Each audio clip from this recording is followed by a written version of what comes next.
The train's whistle cut through Sunset Valley like a blade through still water, and Delia Boone's hands froze on the letter she'd been folding. 3 days until her wedding to a man she'd spoken to exactly twice. 3 days until she signed away her name for water rights and the slim hope that Whisper Ranch might survive another winter. The envelope trembled between her fingers as boots hit the platform outside the land office where she stood. Heavy boots. Familiar rhythm. Impossible. She turned and saw him through the dusty window. Lucian Cooper stood on the platform with his hat in his hands and 6 years of silence between them. The last time she'd seen him, he'd been riding away from her father's funeral with promises he never kept. Now his jaw was harder, his eyes darker, and a railroad guard's badge gleamed on his chest. The wind caught his coat, and he looked past the small crowd gathering, looked straight through the window, straight at her. Her heart kicked once, brutal and wrong. She should have turned away, should have folded the letter to her absent groom and pretended the past stayed buried. Instead, she pushed through the door and stepped into the cool October afternoon. The platform boards creaked under her boots. Lucian's gaze found her immediately, and something shifted in his expression. Pain, or relief, or both.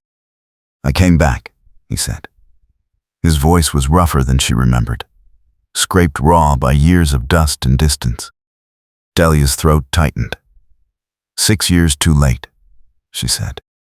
"I know." Lucian took one step closer and stopped, as if he'd hit an invisible wall. "I know I don't have the right to ask anything, but I need to talk to you. Alone." She glanced past him toward the town square. A few faces turned away too quickly. Mrs. Holleran from the dry goods store. Ben Creedy from the bank. The kind of watching that meant gossip would be all over Sunset Valley by supper. Her wedding was in 3 days. Her groom's family controlled the water rights to the northern creek. One whisper of scandal and they'd pull the agreement, and Whisper Ranch would be dust by spring. "There's nothing to talk about," she said. "I'm getting married on Saturday." Something flickered across his face. "I heard. That's part of why I'm here." Her stomach dropped. "You came back to congratulate me?" "I came back because you're in danger." His voice dropped low, meant only for her. "The man you're marrying, Marcus Trent, he's not who you think he is." Delia's hands curled into fists. "You don't get to do this. You don't get to leave me with nothing, and then come back and tell me how to live." "I'm not telling you how to live. I'm telling you Marcus Trent is connected to a railroad laundering operation that's been bleeding money from land acquisitions all across the territory. His family doesn't want water rights. They want your ranch as collateral for something bigger." The words landed like stones in cold water. Delia's pulse hammered in her ears. She wanted to call him a liar. She wanted to walk away. But Lucian's eyes held the kind of exhaustion that came from carrying ugly truths too long. "Why should I believe you?" she said quietly. "Because I have documents. Because I've spent the last 8 months tracking illegal land seizures from here to Cheyenne. Because your ranch is next on the list, and if you marry into that family, you'll lose everything anyway. But you'll be legally tied to men who won't let you walk away." Delia's breath came short. The letter in her pocket suddenly felt heavy as iron. Marcus Trent had been polite, distant, businesslike. He'd offered marriage as a transaction. Water rights in exchange for her name and a share of Whisper Ranch. She'd thought it cold, but fair. Now Lucian was telling her it was a trap. "Show me the documents," she said. "Not here." Too many eyes. His gaze flicked toward the square. There are people in this town on Trent's payroll. If they know I'm talking to you, they'll move faster.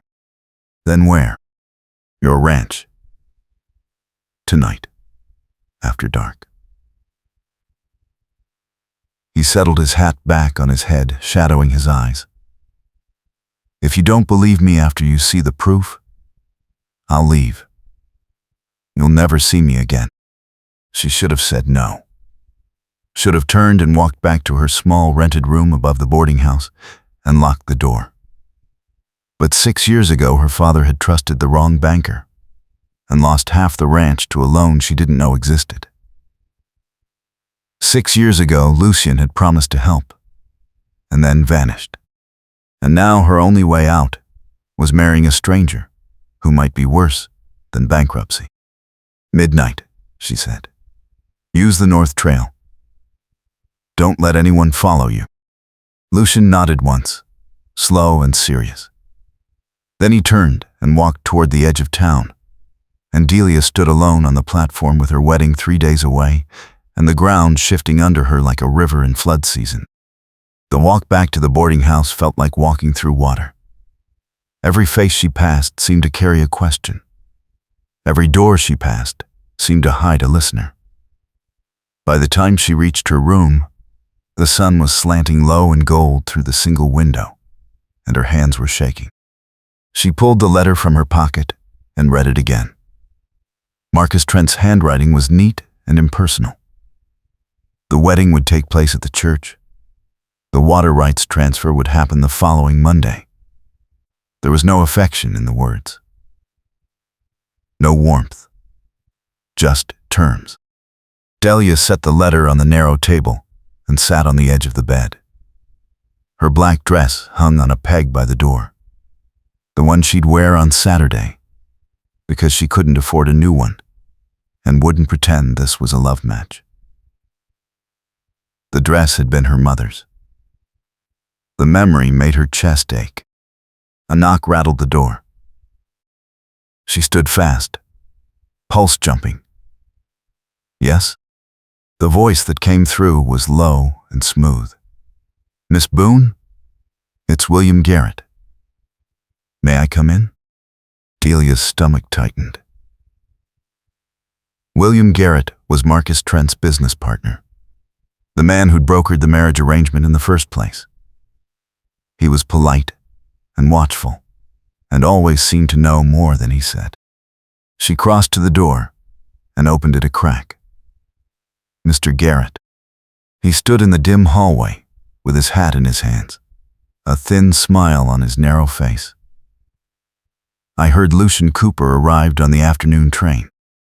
Delia kept her expression flat. I wouldn't know. You were seen speaking with him on the platform. Garrett's smile didn't waver. I thought you should know that Mr. Cooper has a reputation for stirring up trouble.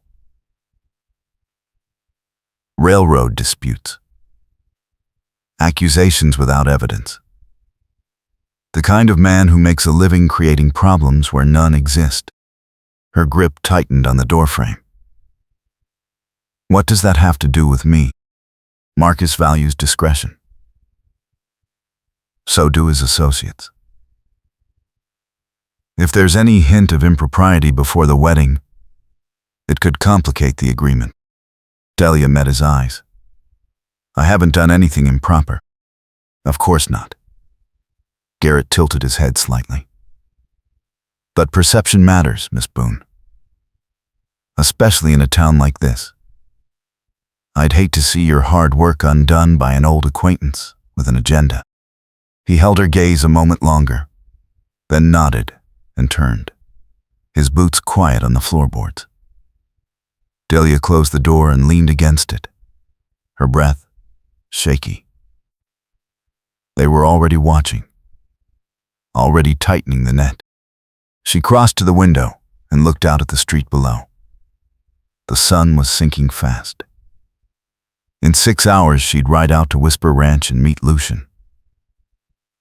In 6 hours, she'd learn whether her only escape was a lie or whether the trap was already sprung. The hours crawled. She ate nothing. She paced the small room until the floorboards creaked, then forced herself to sit still. At 11, she changed into her riding skirt and pulled her shawl tight. At 11:30, she slipped down the back stairs and into the alley where she'd left her horse tied that morning. The mare nickered soft in the darkness. Delia ran a hand down her neck and checked the saddlebags. Lantern. Matches. The small pistol her father had taught her to shoot. She mounted and turned the horse toward the north trail, away from the main road, into the open country, where the land rolled dark and the stars burned cold overhead. Whisper Ranch sat in a shallow valley where the creek bent south. Her father had built the house with his own hands 30 years ago, before Delia was born. Now the barn roof sagged, and the fences needed mending, and the creek ran so low in summer that the cattle had to be driven 2 miles north to drink. The Trent family controlled the water there. That's why she'd agreed to the marriage. That's why she was trapped. She tied the horse near the porch and lit the lantern. The house was dark and silent. She'd been staying in town to avoid the memories, but tonight the emptiness felt safer than the boarding house with its thin walls and listening ears. Footsteps on gravel. Delia turned fast, hand moving toward the pistol in her belt. A shadow separated from the barn, tall and lean, and Lucian stepped into the lantern's circle of light. "It's me," he said quietly. Her heart slammed. "You're early. So are you." He carried a satchel over one shoulder, and his coat was dusty from the ride.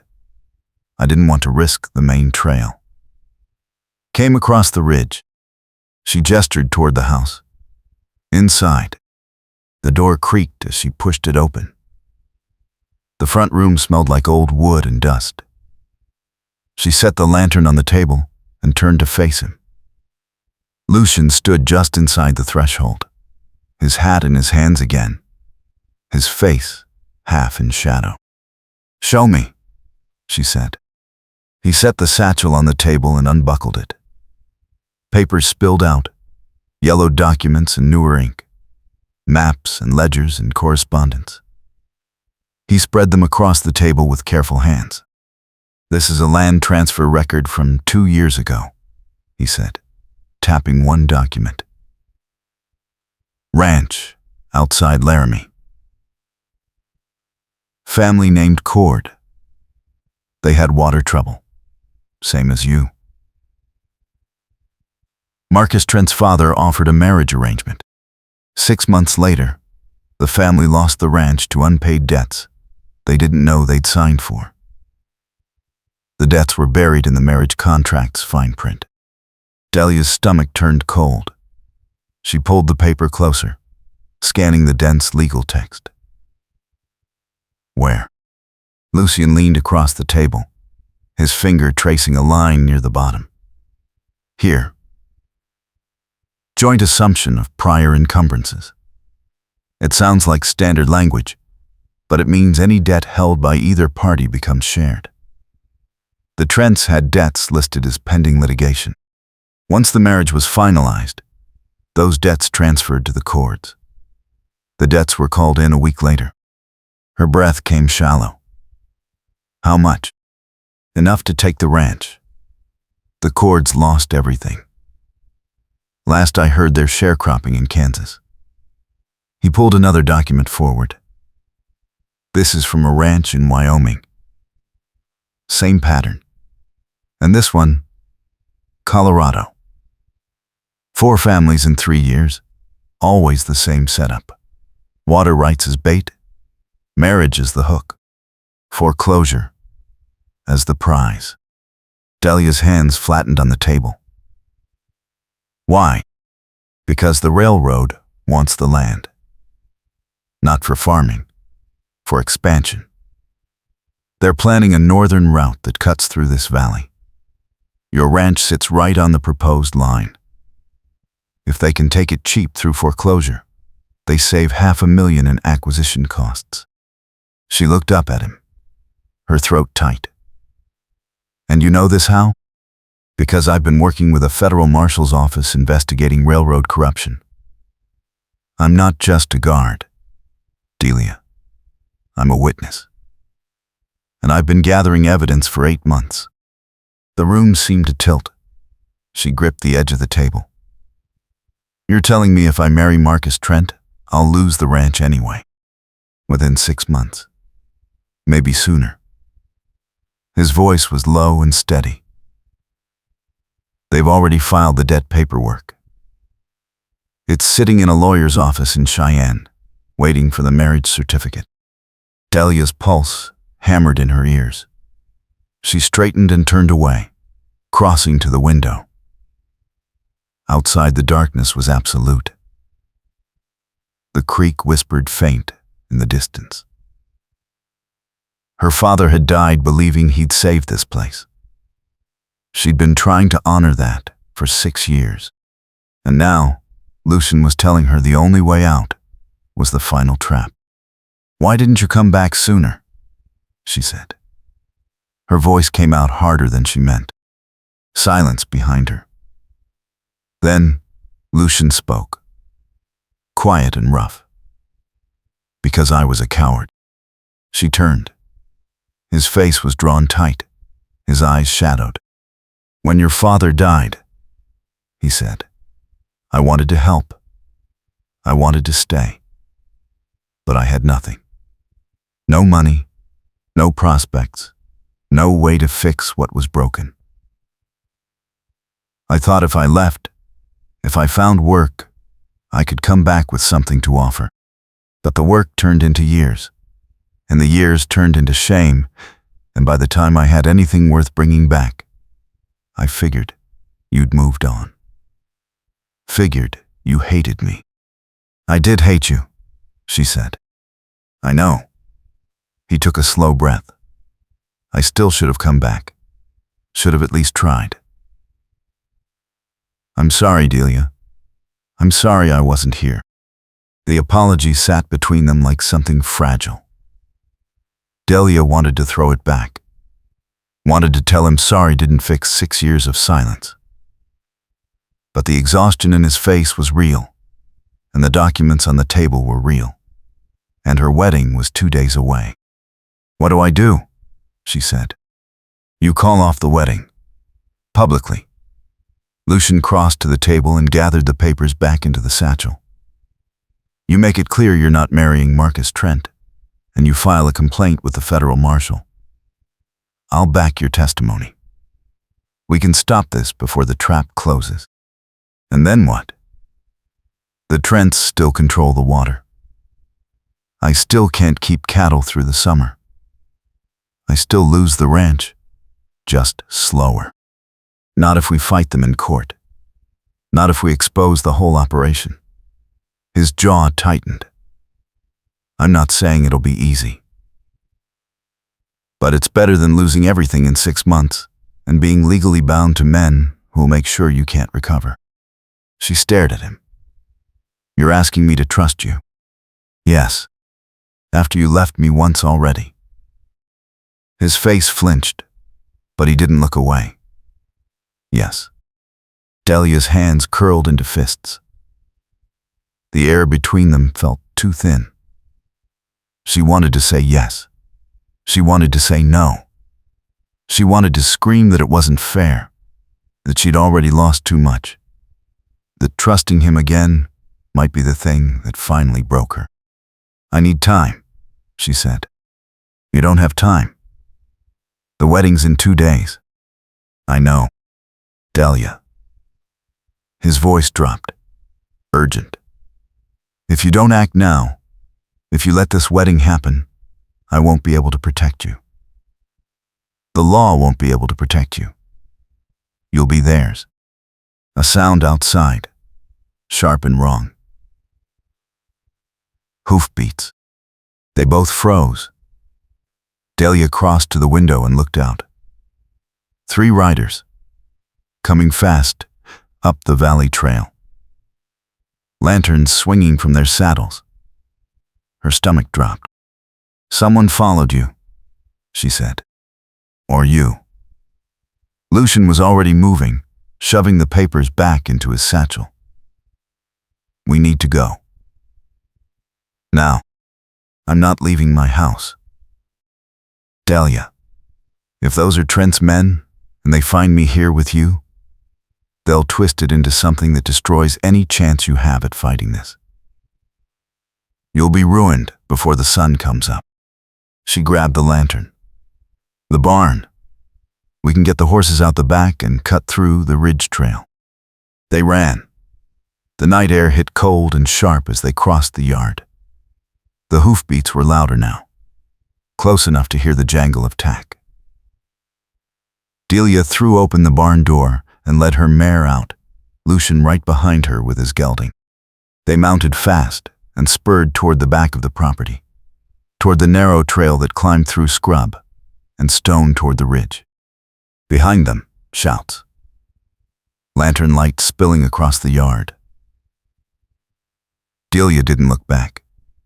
She kicked her mare harder, and the animal lunged up the trail, stones skittering under hooves.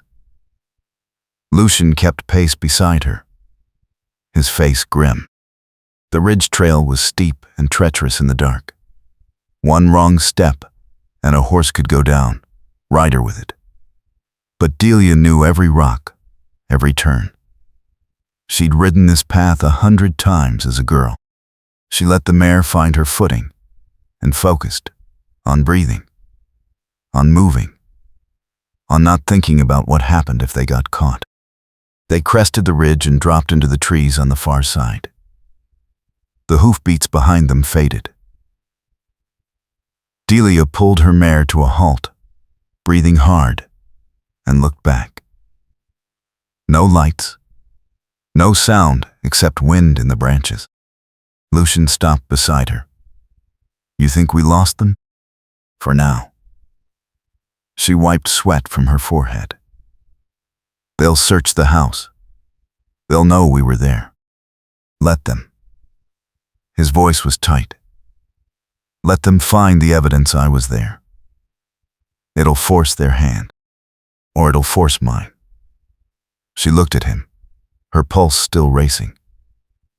"If they tell the town I was alone with you at midnight, I'm ruined. Marcus will call off the wedding himself. Good. And I'll still have no water and no options. You'll have the truth." He leaned forward, his hands tight on the reins. "And you'll have a chance to fight. That's more than you'll have if you marry him." She wanted to argue, wanted to find a hole in his logic. But the cold air, and the darkness, and the adrenaline crash left her too tired for anything but honesty. "I don't know if I can do this," she said quietly. "Yes, you can." His voice gentled. "I've seen you do harder things. You kept this ranch alive for 6 years with no help and no money.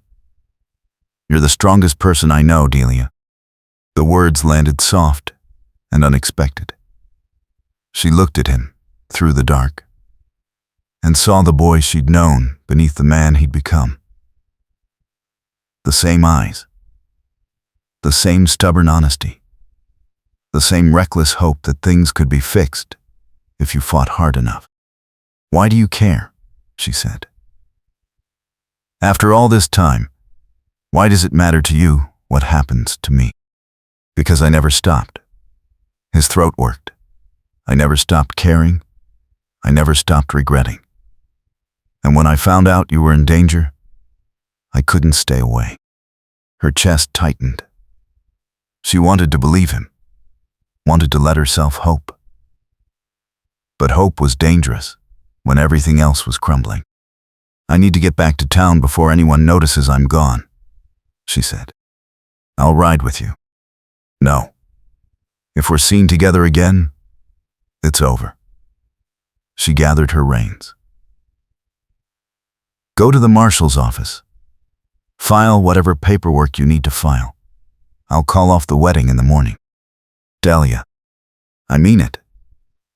She met his eyes. I'll do it. But you have to give me space to do it my way. He hesitated, then nodded. All right. But if anything happens, if you feel threatened, you send word. I'll come. She believed him. That was the worst part. She believed him, and it terrified her. They rode back down the ridge in silence, splitting at the base. Lucian turned east toward town. Delia turned west, circling wide to come in from the south road. By the time she reached the boarding house, the sky was turning gray, and her hands were numb with cold. She stabled her horse and slipped in through the back. Her room was dark and quiet. She lit a candle and sat on the edge of the bed, still in her riding clothes, and watched the sun rise. At 8 o'clock, she walked to the church. Marcus Trent was already there, standing near the front pew with William Garrett beside him. Marcus was tall and fair-haired, with a bland, pleasant face that gave nothing away. He turned when she entered and nodded politely. Miss Boone. You're early. Delia stopped at the back of the aisle. I need to speak with you. Of course. He gestured toward a side door. Privately? She followed him into the small vestry. Garrett stayed in the sanctuary, but his presence lingered like smoke. Marcus closed the door and turned to her, his expression calm. What can I do for you? Delia's pulse hammered. I can't marry you. His expression didn't change. May I ask why? Because I know about the debt transfer. I know about the other families. I know you're planning to foreclose on my ranch within 6 months of the wedding. Silence. Then Marcus tilted his head slightly, like a man considering a moderately interesting puzzle. Who told you that? It doesn't matter. I've seen the documents. Documents can be misinterpreted. He took a step closer. Miss Boone, I understand you're nervous. Marriage is a significant commitment. But I assure you, our agreement is in good faith. Then show me the contract. All of it. Every clause. His mouth tightened, just barely. The contract is with my lawyer in Cheyenne. It's standard language. Then I'll wait until I can read it, before I sign anything. We don't have time for that. The water rights transfer is contingent on the marriage happening this Saturday. If we delay, my family withdraws the offer. Then they withdraw. She lifted her chin. I'm calling off the wedding. Something shifted in his face, a coldness sliding into place behind the polite mask. That would be unwise. Are you threatening me? I'm advising you. He moved to the door and opened it. Garrett was standing just outside, as if he'd been listening. Marcus glanced at him, then back at Delia. You're making a mistake, Miss Boone. And mistakes in a town like this have consequences. He walked out. Garrett followed, pausing just long enough to give her a thin, knowing smile. Then they were gone, and Delia stood alone in the vestry with her heart pounding and her hands shaking. She'd done it. She'd called it off. And now, she had to live with what came next. By noon, the whole town knew.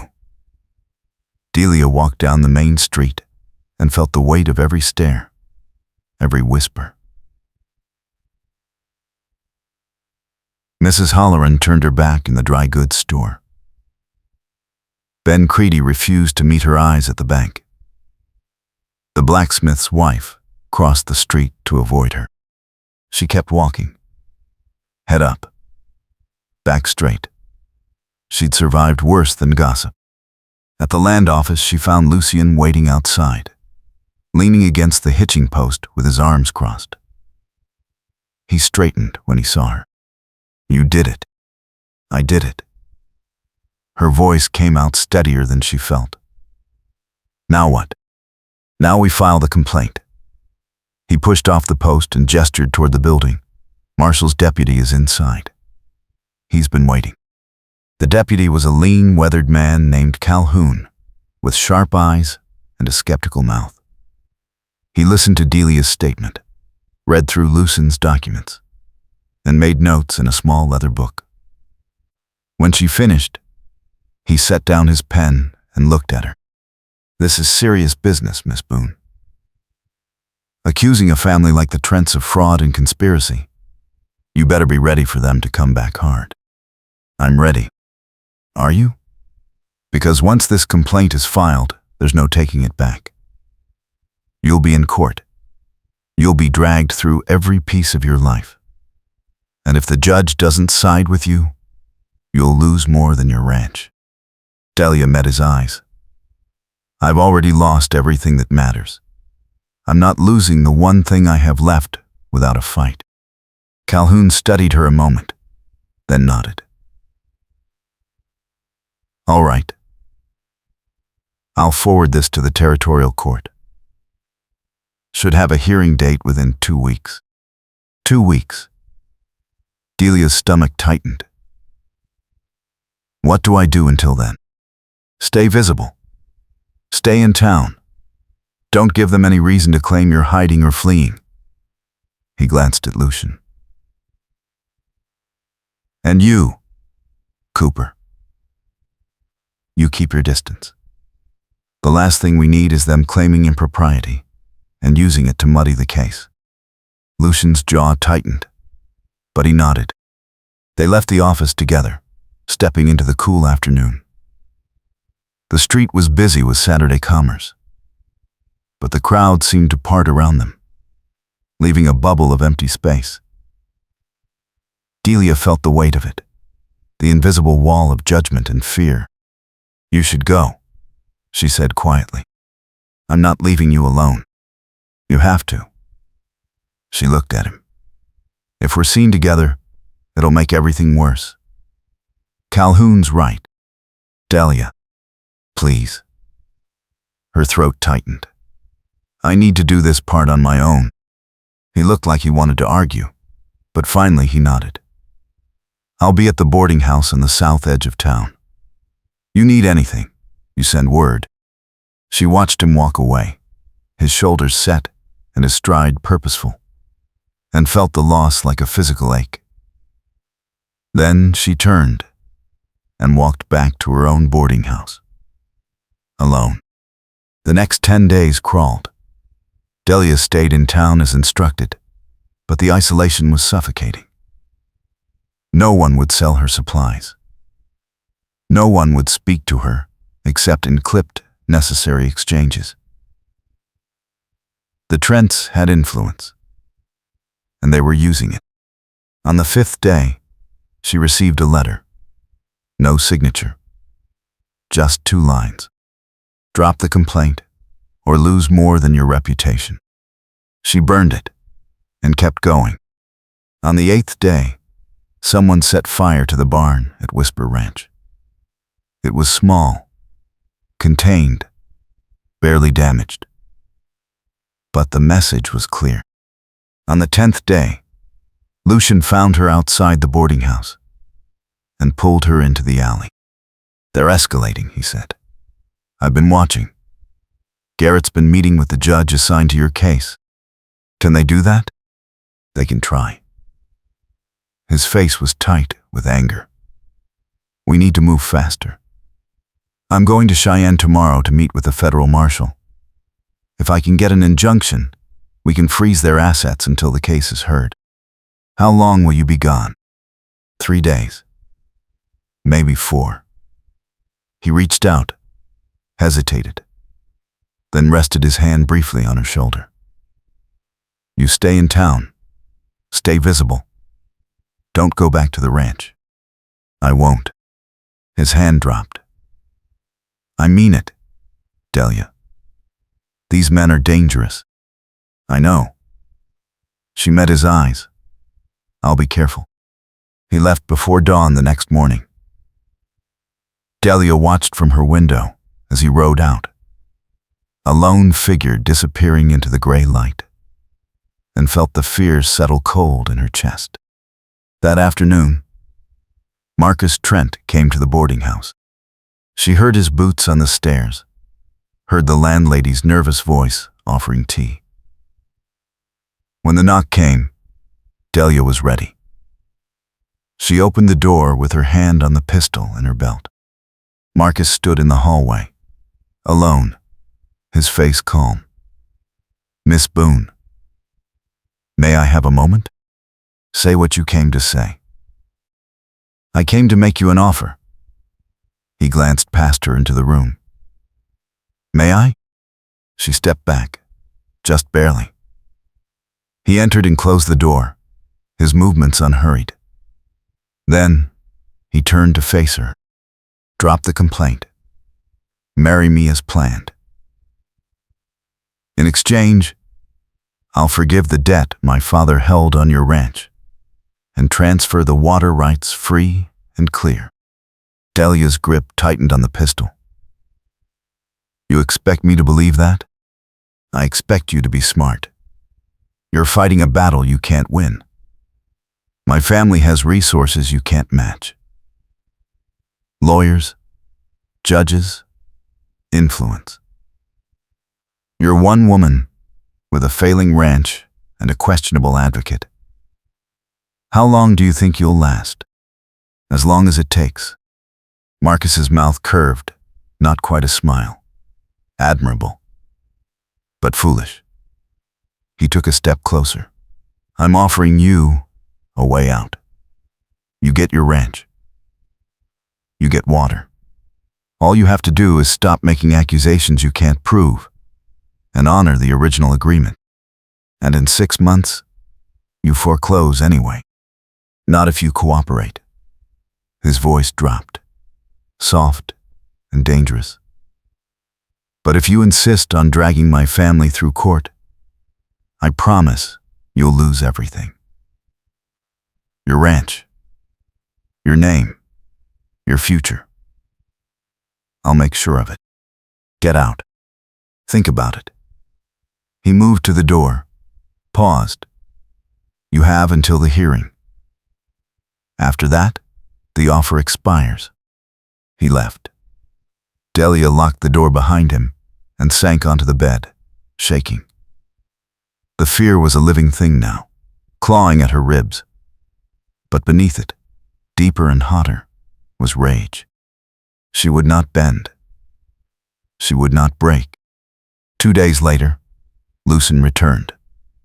He found her at the church, sitting alone in a back pew. He slid in beside her, his coat dusty and his face lined with exhaustion. I got the injunction. His voice was low. Their assets are frozen pending investigation. They can't touch your ranch or the water rights until the court rules. Delia closed her eyes. Relief flooded through her, sharp and dizzying. Thank you. It's not over. The hearing's in 3 days. We still have to prove intent. She opened her eyes and looked at him. He was close, closer than propriety allowed, and his gaze held hers with an intensity that made her breath catch. I'm sorry, he said quietly. For all of it.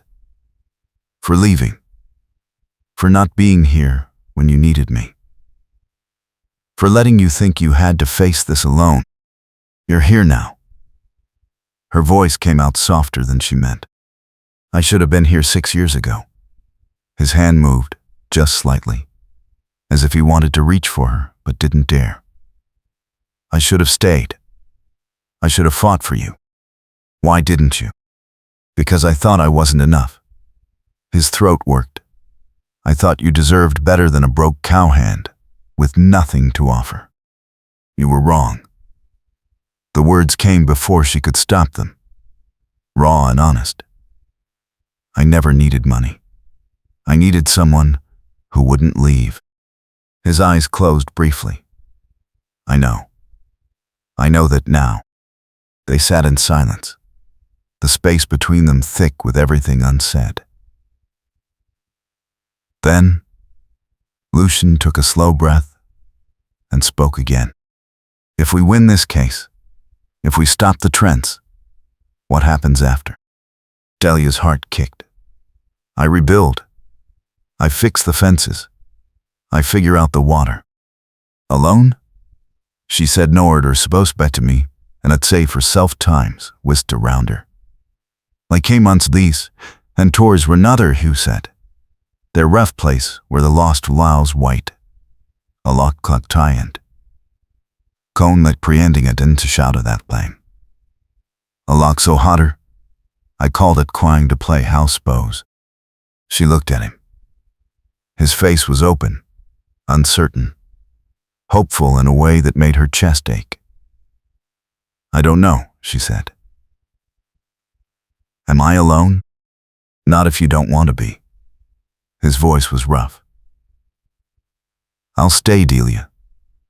If you'll have me, I'll stay and help you rebuild, and I won't leave again. I swear it. She wanted to say yes, wanted to reach for him and let herself believe, but the fear was still there. The memory of 6 years waiting and nothing coming. Ask me after the hearing, she said quietly. Ask me when this is over and we know what's left. He nodded slowly. All right. After the hearing, the 3 days passed in a blur of preparation. Lucian met with the federal marshal. Delia gave her deposition to the court recorder. Calhoun drilled them both on testimony. And through it all, the town watched and whispered and waited. The hearing was set for Saturday morning at the territorial courthouse. Delia dressed in her black dress, the one she'd planned to wear for the wedding, and walked through town with her head high. Lucian met her on the courthouse steps, and they walked in together. The courtroom was small and plain, with wooden benches and a raised desk for the judge. Marcus Trent sat at the front with 2 lawyers. William Garrett sat behind him. Their faces were calm, confident. The judge entered. A gray-haired man with tired eyes. He called the court to order and gestured for the complaint to be read. The next 2 hours were brutal. The Trent's lawyers attacked every piece of evidence. They questioned Delia's character. They questioned Lucian's motives. They produced counter-documents and affidavits and witnesses who swore the Trents were honest businessmen. But Lucian's evidence was solid. The pattern was clear. 4 families, 4 foreclosures, 4 ranches along the proposed railroad line. The federal marshal testified. Calhoun testified. And when Delia took the stand, she told the truth. Plain and unflinching. The judge listened, asked questions, made notes. At noon, he called a recess. Delia and Lucian stood outside in the cold air, waiting. You did good, Lucian said. I don't know if it's enough. It's enough. He looked at her, his eyes steady. Whatever happens, you fought. That matters. The bailiff called them back. The judge took his seat and looked out over the courtroom. I've reviewed the evidence. His voice was dry, formal. And I find sufficient cause to believe fraud and conspiracy were committed. The complaint is upheld. The marriage contract between Marcus Trent and Delia Boone is declared void. The water rights transfer is canceled, and I'm ordering a full investigation into the Trent family's land dealings. The courtroom erupted. Marcus's face went white. Garrett stood fast, Furious, the lawyers shouted objections, but the judge banged his gavel and the sound cut through the chaos like a blade. This court is adjourned. Delia stood frozen, her pulse roaring in her ears. Lucian's hand found hers, warm and solid, and she looked at him through the noise and the confusion and saw the same disbelief and relief she felt. "We won," he said. "We won." The words felt impossible. She started to laugh, or maybe cry, and then Lucian was pulling her close, his arms around her, and she let herself fall into the embrace. Outside, the sun was bright and cold. They walked down the courthouse steps together, and the town watched, silent. No cheers, no congratulations, just the weight of judgment shifting, slow and uncertain. Delia didn't care. She'd won. She'd fought, and she'd won. And Whisper Ranch was still hers. They reached the street and stopped. Lucian turned to face her, his hand still holding hers. "You asked me to wait until after the hearing," he said. "So I'm asking now. Will you let me stay? Will you let me help you rebuild?" Delia looked at him. 6 years ago, he'd left and broken her heart. But 6 years ago, they'd both been different people. Younger and scared and unprepared for the weight of loss. Now, they were older, stronger. And he was here, asking for a second chance she hadn't known she wanted to give. "Yes," she said. "Stay." His face broke into a smile, real and unguarded. And he pulled her close again. This time, she didn't hesitate. She wrapped her arms around him and held on, and the town could watch all it wanted. "I love you," he said quietly. "I never stopped. I never will. I love you too." The words came easy, inevitable. "I think I always did." He kissed her then, soft and careful, and the world narrowed to the warmth of his mouth and the steady beat of his heart against hers. When they pulled apart, his eyes were bright. "Let's go home," he said. Home. Whisper Ranch. The creek that needed fixing, and the fences that needed mending, and the future that suddenly felt possible again. They rode out together as the sun climbed high and the valley opened before them, golden and waiting.